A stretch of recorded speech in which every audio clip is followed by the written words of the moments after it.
مساء الخير على حبايبي ومتابعيني، يا رب دايما كده تكونوا بخير وسعادة. النهاردة فيديو جديد ووصفة جديدة. هنعمل بقى كده النهاردة فيديو حلو قوي هنخزن فيه القلقاس وكمان الخضرة بتاعته، وهنعرف في الفيديو ده معلومات كتيرة جدا. ناس كتير بتسأل هل القلقاس بيتغسل ولا ما بيتغسلش. هنجاوب على السؤال ده في الفيديو النهاردة، وكمان هتعرفي ازاي نقشر القلقاس ونقطعه بكل سهولة. ولو معاكي كده كمية كبيرة من القلقاس هتقشريه وتقطعيه في دقايق. والخضرة كمان هنخزنها بطريقة حلوة قوي علشان تكون جاهزة معاكي وتستعمليها كده بكل سهولة في أي وقت.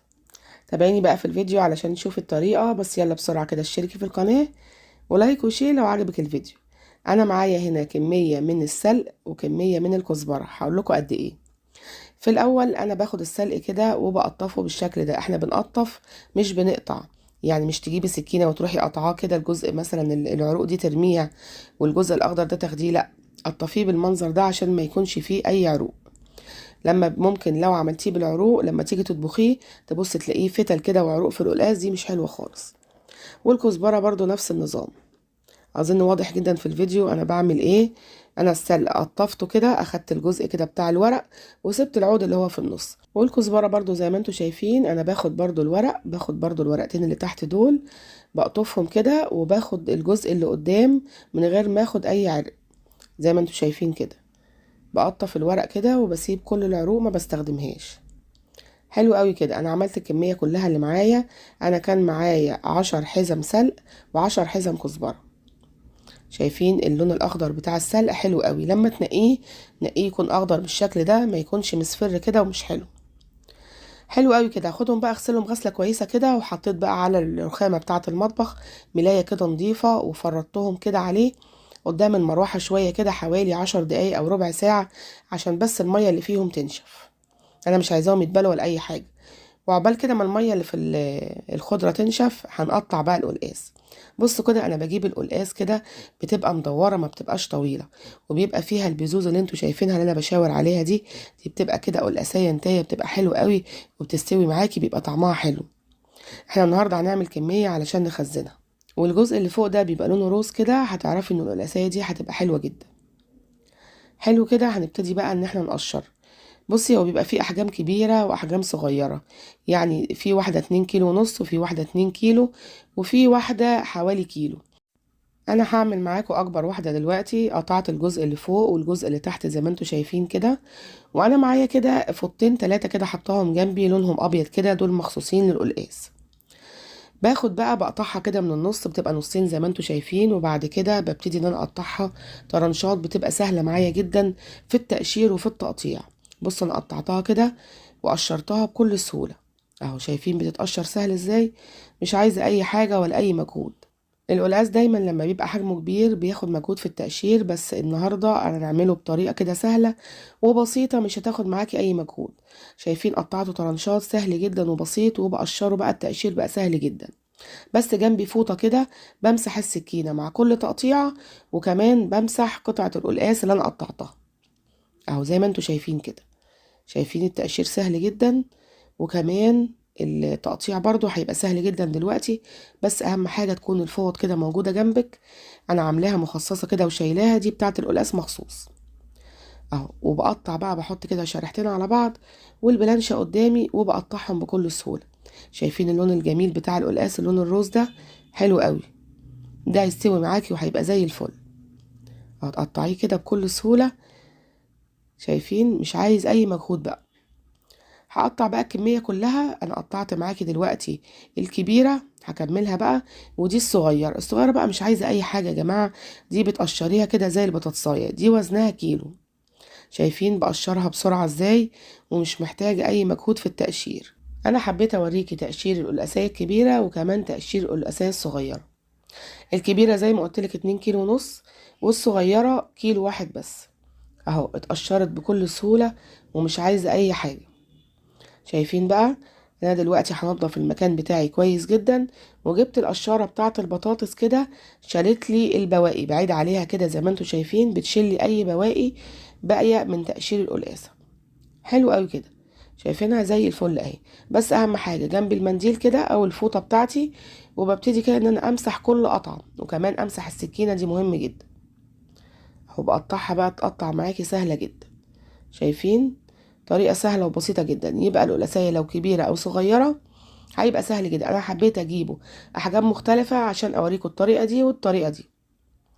اهو هقطعها برضو كده على البلانشة قدامي. طالما قدامك بلانشة بتقطعي عليها هيبقى الموضوع سهل جدا. اهو تقطعي كده مربعات متساوية. خلاص كده تمام. انا قطعت الكمية كلها اللي معايا بالطريقة دي. حلو قوي كده. شايفين؟ مع كل قطعة انا لازم بمسح السكينة وبمسح برضو القطعة اللي انا قطعتها. شايفين بقى الكمية بتاعتي عملت لي كده كمية حلوة. هبتدي بقى ان انا اخزنها. وبسرعة كده بعد ما خلصت تقشير قلقاس جبت ليمونتين كده وعصرتهم على القلقاس بتاعي. وابتديت بعد كده ان انا كده اشربه كده بالليمون زي ما انتوا شايفين كده. حطيته بقى في طبق كبير وعملته بالشكل ده اللي انتوا شايفينه عشان كله ياخد كده من الليمون. ودلوقتي هبتدي ان انا اكيسه. انا ما سلقتوش ولا حطيته في الميه السخنه ولا الكلام ده كله. الطريقه دي يا جماعه انا بنعملها من سنين السنين. وبتطلعيه معاكي بيقعد عندي سنه واتنين. يعني في سنه انا ما خزنتش فيها قعد معايا للسنه اللي بعديها كان كميه كبيره وكان حلو جدا. واستوى معايا وبقى زي الفل ولونه كان حلو قوي. انا بحطه في اكياس بالشكل ده. حطيت الكمية بتاعتي اخدت حوالي 6 اكياس زي ما انتوا شايفين كده. طبعا انت تحطي في الكيس الكمية اللي هي على قد افراد اسرتك. خلاص كده الخضرة بتاعتي دلوقتي نشفت. جبت بقى الكبة. انا مش عايزاها ناشفة قوي برضو يعني ما تخليهاش تدبل. لا انا عايزاها بس تشف كده من المية اللي فيها شوية. وجبت الكبة وحطيت فيها الخضرة بالشكل ده. وابتديت ان انا اضربها كده في الكبة. بصوا انا عايزاها ناعمة جدا. فعملتها في الكبة. ممكن كمان تعمليها في الخلاط. يعني انا برضو ساعات بعملها في الخلاط. بس بحط لها كده معلقتين من المية عشان اقدر اضربهم كويس جدا. اهو زي ما انتوا شايفين كده. انا بنزل كده الحاجات كده اللي على الاجناب بالسباتشولا اللي معايا وبرجع اضرب تاني. المهم ان انا انعمها. ما يبقاش فيها كده اي حاجات كده اجزاء او فتل. لان دي ما بتبقاش حلوة خالص في القلقاس. عملت الكمية كلها زي ما انتوا شايفين كده. شايفين الخضار بتاعها حلو جدا. بس انا بقى مش هستخدمها كده. جبت الشاشة اللي انا بعصر بيها البصل. وحطيت فيها كده الخضرة بتاعة القلقاس. وعصرتها بالشكل ده. طبعا المية دي حلوة جدا. انا اليوم ده كنت طبخة فيه قلقاس. خدت منها جزء وحطيته على القلقاس قبل ما بقليله. بقى القلقاس طبعا بتاعي لونه اخضر جدا. والجزء الباقي حطيته في عيون التلج كده. اخد مثلا 5 6 وحدات تلجتهم وبعد كده حطيتهم في كيس. جبت بقى طاسة وحطيتها على النار وحطيت فيها كده حتة كده من السمنة البلدي حلوة كده حتة كبيرة. وابتديت ان انا احط بقى الخضرة بتاعتي اللي انا عصرها. انا عصرتها ليه يا جماعة؟ عشان لو ما عصرتهاش من المية بتاعتها هتقعد ساعة على النار عشان المية اللي فيها تنشف. طب ليه؟ ما انا اخد المية دي واستخدمها في الطبيخ بتاعي او في القلقاس بتاعي. هيبقى اللون بتاعه حلو جدا. وكمان الخضرة بتاعتي مش هتاخد وقت خالص على البوتاجاز. حطيتها كده في السمنة وقعدت اشوحها بقى بالشكل ده. زي ما انتوا شايفين. اهو شايفين. هي بس بتحتاج لسمنة كتير. وببتدي كده ان انا اشوحها بالشكل ده. انا حبيت اضيف لها في الوقت ده حتة زبدة كده بتديلها ريحة وطعم. اهو لان هي بتحتاج لدهون كتير. انا عشان مخزنة كمية لكن انتي لو بتطبخي طبخة واحدة هتحط لها كده معلقة من السمنة البلدي وخلاص. اهو زي ما انتوا شايفين كده. ببتدي بقى ان انا اقلبها واشوحها كده. بس ما بسيبش ايديا خالص عشان ممكن تتحرق معاكي. اهو بدأت ان هي تدبل معايا زي ما انتوا شايفين كده. هجيبها بقى دلوقتي كده على جنب عشان احط التوم. انا ما بحبش احط التوم كده فيها من الاول. لا بديله تشويحه كده هو لوحده الاول. بحط له برضو حته سمنه كده. وبحط بقى كمان ايه 3 4 معالق كبار من التوم. علشان احنا هنخزن كميه. التوم ده انا كنت مفرزاه كده وحطاه في الفريزر من السنه اللي فاتت. بس شايفين لونه ابيض جدا ما اصفرش معايا ولا اي حاجه. طريقته حلوه جدا. هبقى احطها لكم في صندوق الوصف. بشوحه كده بقى في السمنه لوحده. علشان انت لو حطيتيه كده من الاول مع الخضره هياخد وقت كبير جدا علشان يصفر معاكي. بخلي كده الطاسه بتاعتي على جنب ناحيه التوم لغايه ما يصفر معايا. وببتدي بقى بعد كده اقلبه مع الخضره زي ما انتوا شايفين كده. اهو قلبته مع الخضره عشان لقيته ريحته طلعت كده واصفر.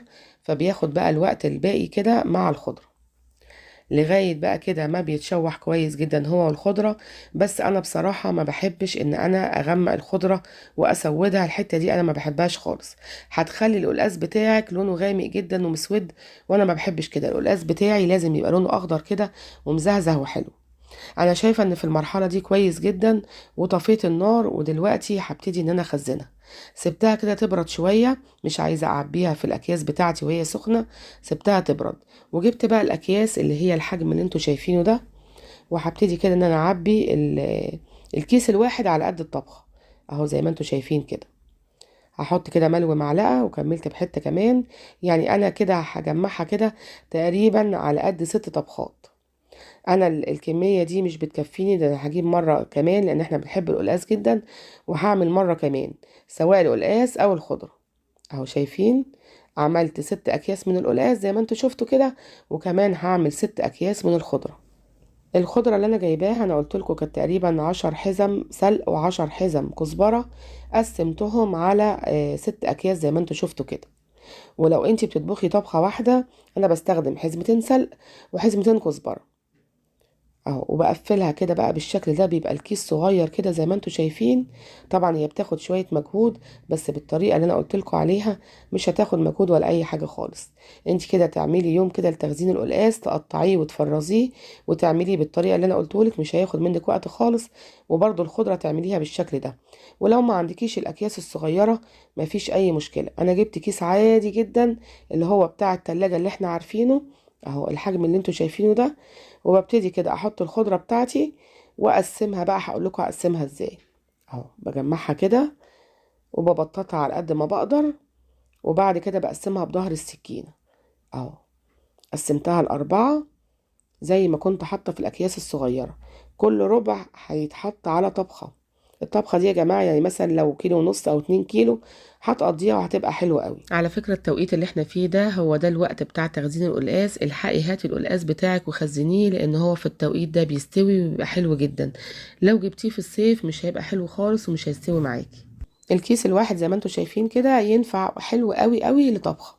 الطبخة زي ما قلت لكم كده لو 1.5 كيلو او 2 كيلو هيبقى معاها حلو قوي وجاهز ومش محتاج اي حاجة. انتي بتحطي سقيتي القلقاس في الشوربة وهي بتغلي، وبعد ربع ساعة بتحطي الكيس ده. انا حطيتهم كده فوق بعضيهم ولفتهم بكيس وهشيلهم في الفريزر، ما بياخدوش حجم خالص هما كمان والقلقاس. اهو انا في اليوم ده زي ما قلت لكم كنت عاملة قلقاس. طريقته هتلاقيها في فيديو منفصل. الطريقة بتاعته سهلة جدا والتخزين بتاعه سهل قوي والتقطيع والتقشير والخضرة كل الكلام ده احنا شرحناه سهل جدا. انا بتمنى تكون طريقتنا النهاردة عجبتكم، ولو عجبتكم ما تنسونيش في اللايك والشير والسبسكرايب للقناة. ويا ريت تتابعوني يا جماعة على صفحتي على الفيسبوك بنفس اسم القناة مطبخ مرمور. يلا باي باي، سلام.